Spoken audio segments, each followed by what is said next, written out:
No Novamente de hoje, nós damos sequência às conversas que temos tido a respeito de Gálatas. Hoje nós entramos nesse versículo 19, então vamos lá, Gálatas 19 a 21, já vou colocar aqui na tela para você, deixa eu me achar aqui, pronto, olha lá. Gálatas 19 a 21 é o tema de hoje, lerei primeiro, depois eu dou para você uma rápida introdução sobre isso. Ele diz assim: ora, as obras da carne são manifestas: imoralidade sexual, impureza e libertinagem, idolatria e feitiçaria, ódio, discórdia, ciúmes, ira, egoísmo, dissensões, facções e inveja, embriaguez, orgias e coisas semelhantes. Eu os advirto, como antes já os adverti, que os que praticam essas coisas não herdarão o reino dos céus. Vamos nos lembrar o que é que aconteceu ontem. Ontem nós falamos aqui que Paulo, ele realmente apresenta uma luta entre carne ou natureza humana e espírito. E a gente nós gastamos nosso tempo aqui, melhor dizendo, investimos nosso tempo, não é? Entendendo melhor essas colocações de Paulo e fechamos a live sabendo que essa é a realidade de todo cristão, ok? Uma realidade clara. Temos uma velha natureza e temos a natureza ressuscitada em Cristo que habita em nós, e essa luta é o paradoxo do cristão e temos que lutar contra a nossa natureza humana, nos rendendo à ação de Deus. Mas Paulo faz um favor, se eu poderia chamar assim, para nós. Ele nos dá uma lista de situações que são apresentadas por ele como obras da carne. Essa carne que luta contra o espírito que habita em nós, ela faz coisas. E quando ela faz essas coisas, ela se manifesta através dessas coisas que nós fazemos. Quando eu digo que ela faz, é claro que somos nós que fazemos.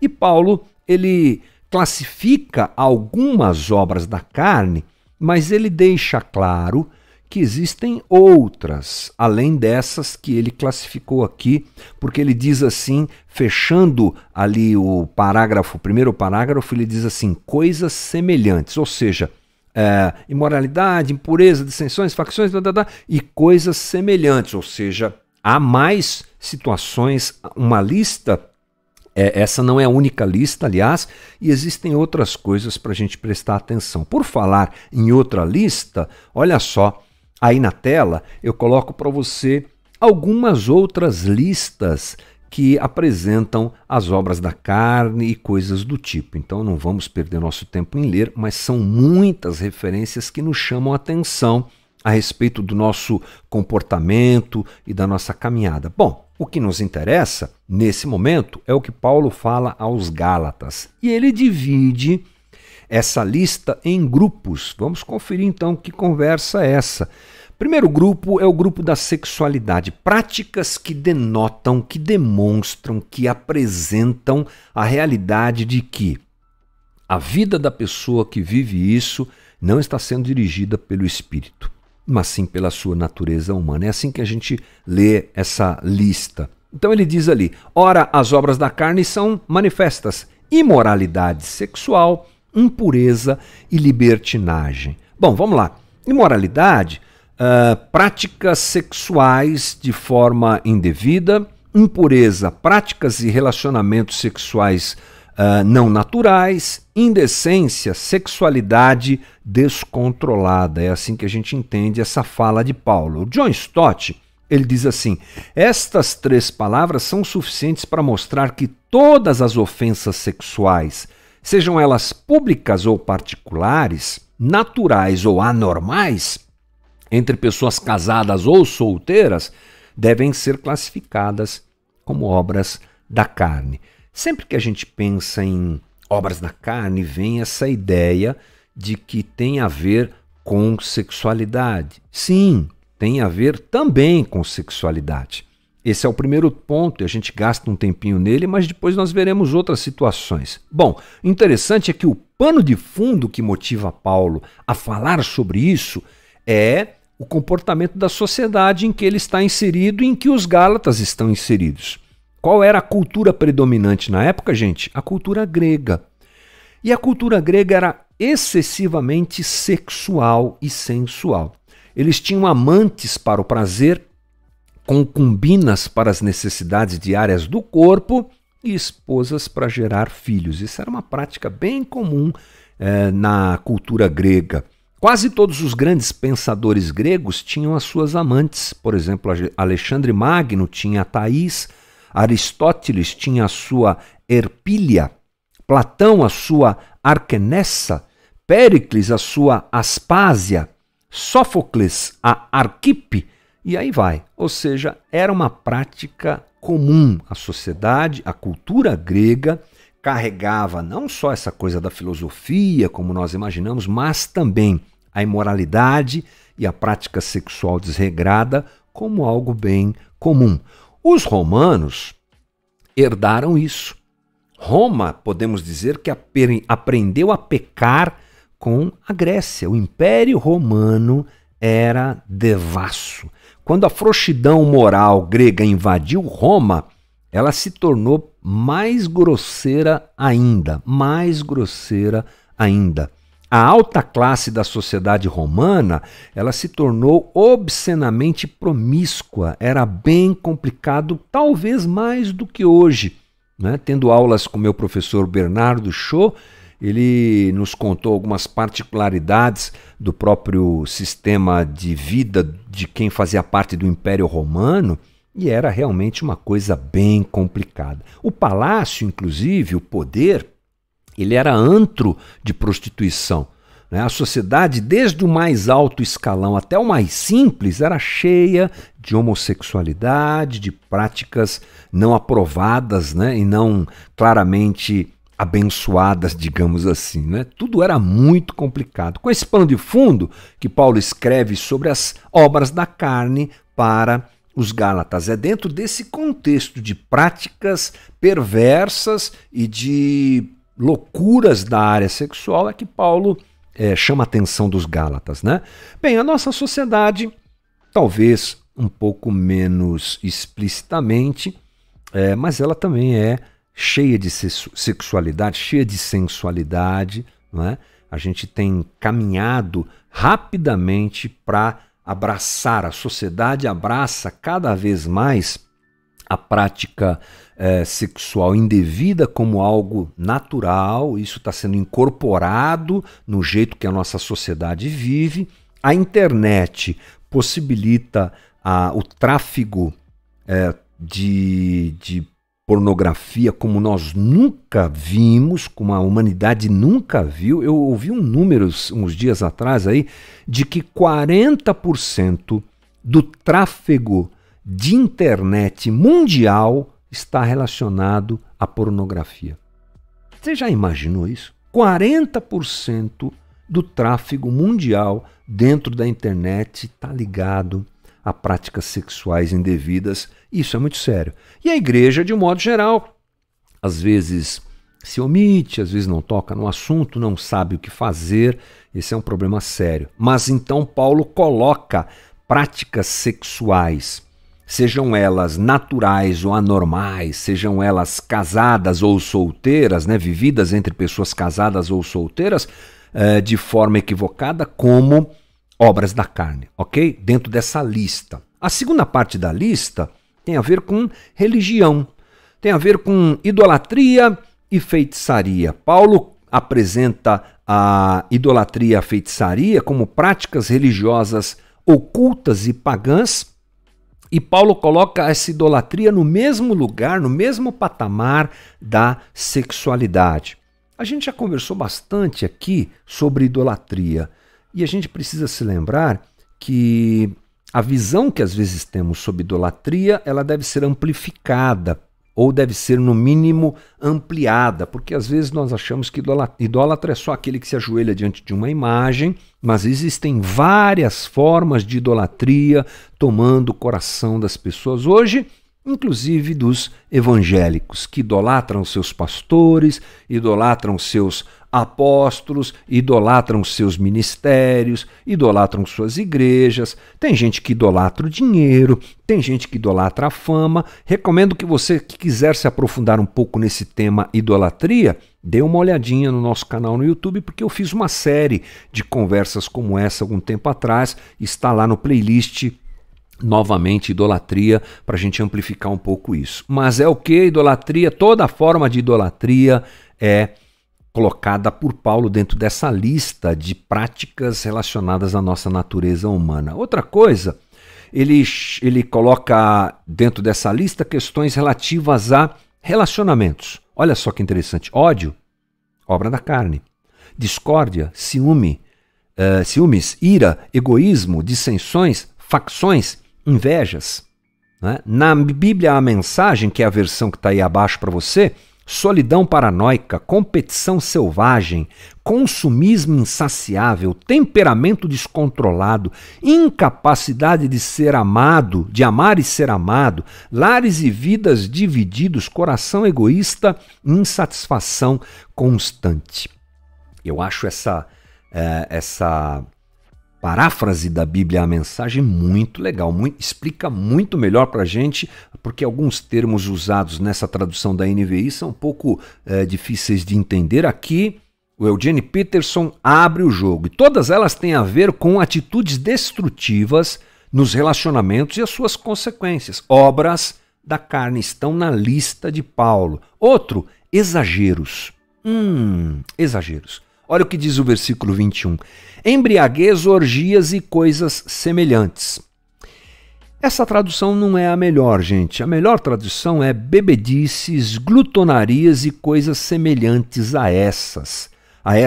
Por que a primeira tradução não é melhor? Porque a palavra orgias sempre traz a nós a conotação da sexualidade. É um termo usado para se falar de sexo grupal e coisa do tipo, mas a origem da palavra tem a ver com exagero. Então Paulo não está querendo apontar para a prática sexual, ele já fez isso antes. Se ele quisesse citar mais alguma coisa que a título de sexualidade, ele colocaria na primeira parte da lista que ele está dizendo beber demais, comer demais e coisas semelhantes a essa. Se refere a um descontrole que a gente tem.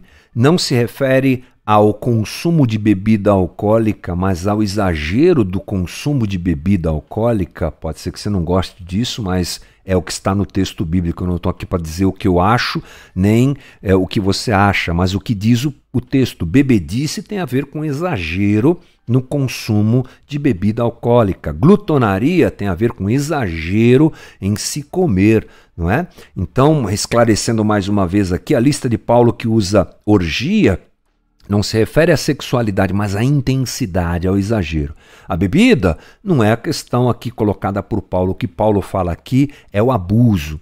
Portanto, aqui Paulo coloca essas coisas para nós refletirmos, olharmos para elas. Eu disse que essa não é a única lista, tem várias listas no Novo Testamento que podem ser usadas para essa avaliação. Mas a ideia de Paulo é, se você está fazendo uma dessas coisas, se você vive assim, seja na questão sexual, na questão da sua religiosidade, seja na sua questão de excessos, seja nos seus relacionamentos, se essas coisas aí da lista estão aparecendo na tua forma de viver, atenção, isso é obra da carne. O Espírito Santo não está tomando conta disso. E aí Paulo diz o seguinte: eu os advirto como já antes os adverti, que os que praticam essas coisas não herdarão o reino dos céus. Primeira coisa, ele está destacando aqui a seriedade dessa conversa. Isso é sério. Mas quando ele usa a palavra praticam, e no texto aí da tua tela está até negrito, é que a palavra é prasso. Ela significa exercitar, praticar, aliás, acho que eu tenho aqui, pronto, tá aqui, ó. Exercitar, praticar, estar ocupado com, exercer, empreender, fazer, executar, realizar, comprometer-se, perpetrar. Sabe o que é isso aqui? Paulo está dando uma ideia de que quem vive constantemente nesse tipo de prática está denunciando através disso que o Espírito Santo não habita nessa pessoa, que o Espírito Santo não está agindo. Isso não é um aval para a gente de vez em quando escorregar. Não é a ideia de Paulo, mas é a ideia de Paulo, eu acho que muito própria para uma conversa como essa, de que aqueles que vivem dominados por essas coisas estão sinalizando de que quem ainda ordena a sua vida, quem ainda dirige a sua vida, não é o Espírito Santo. Quem vive na prática dessa lista sinaliza que o Filho não o redimiu, sinaliza que o Espírito não o renovou, e por isso essa pessoa ainda é dominada por essas coisas para a gente olhar, coisas para a gente perceber, coisas para a gente tomar para a gente e mudar a nossa vida. Não é possível vencer essa luta sem a ação do Espírito Santo. É por isso que Paulo cita a pessoa do Espírito Santo nesse texto tantas vezes. Sabe quantas vezes? 7. Somente uma ação constante e crescente do Espírito Santo em nossa vida é que pode nos fazer viver esse equilíbrio entre legalismo e liberdade. Lembra a tônica das conversas anteriores? Legalismo e liberdade. Vou para cá ou vou para lá? Só o Espírito Santo pode nos dar esse equilíbrio. Na verdade, Cristo nos liberta e a obra orientadora e libertadora, quem faz em nós é o Espírito Santo. Então é preciso entender que há duas maneiras de se evidenciar a ação do Espírito em nossa vida. Duas maneiras de nós percebermos isso nessa luta que nós vivemos para encontrarmos o equilíbrio nessa situação. O que eu quero dizer com duas maneiras? É melhor eu corrigir o que eu disse. Não há duas maneiras de se viver, duas maneiras de se interpretar essa situação. Bom, o Espírito Santo age em nós, né? Se você é pentecostal, a tendência que você terá é de crer que o batismo com o Espírito Santo é uma segunda bênção dada por Deus àquele que já foi salvo em Cristo Jesus, uma segunda experiência, e que a manifestação da presença do Espírito em você é o falar em línguas. Essa é a teologia pentecostal. É assim que os nossos irmãos pentecostais acreditam, que o batismo com o Espírito Santo é um segundo momento e que a evidência, ou seja, como é que eu sei que aquela pessoa é batizada com o Espírito Santo? É pelo dom de línguas. Essa é a construção da teologia pentecostal e eles têm as suas bases bíblicas para crerem nisso. Não é a discussão não é essa. Mas existe uma outra forma de pensar na presença do Espírito em nós, que é a forma mais reformada, digamos assim, não é? É que nós cremos que o Espírito Santo habita o cristão a partir da conversão. Não é uma segunda bênção, mas é algo que acontece e acompanha o cristão na sua própria conversão. E mais, pensamos também que a evidência da presença do Espírito na vida do cristão é a manifestação do fruto. É a transformação da vida da pessoa, que aliás nós começaremos a falar sobre isso provavelmente amanhã. Bem, tudo bem se você é simpatizante da teologia pentecostal, não é? Ou se você não é, se você gosta de pensar que o Espírito Santo habita a vida do crente a partir da conversão e de que o fruto evidencia isso. Ok, seja qual for a teologia que você seguir, fica uma coisa muito clara aqui, é que para vencer essa lista das obras da carne, nós precisamos dar espaço ao Espírito Santo, né? Ter relacionamento com Deus e conhecê-lo efetivamente, para que essas coisas comecem a perder importância para nós e serem colocadas devidamente na nossa vida, ajustadas ao modelo de vida que Deus nos deu, apresentado na sua forma máxima na pessoa de Jesus. Quando Jesus é o nosso ideal, seja você mais pentecostal ou seja você não tão pentecostal assim, isso pouco importa. O caminho é: preciso me parecer com Jesus. me esforçando para dar espaço ao Espírito Santo, para que essa lista de coisas da carne relativas à natureza humana comece a ficar cada vez menor na minha existência e as obras do chamado fruto do Espírito, que nós falaremos daqui a pouco, como eu disse, a partir de amanhã, ela cresça em nós. Grande desafio, mas uma grande possibilidade, já que a gente não faz isso pela nossa força, mas a gente faz isso na força do Espírito Santo, que habita em nós e nos capacita a viver isso. Esse foi o nosso Novamente de hoje. Espero que tenha sido bacana e uma bênção para a tua vida aí.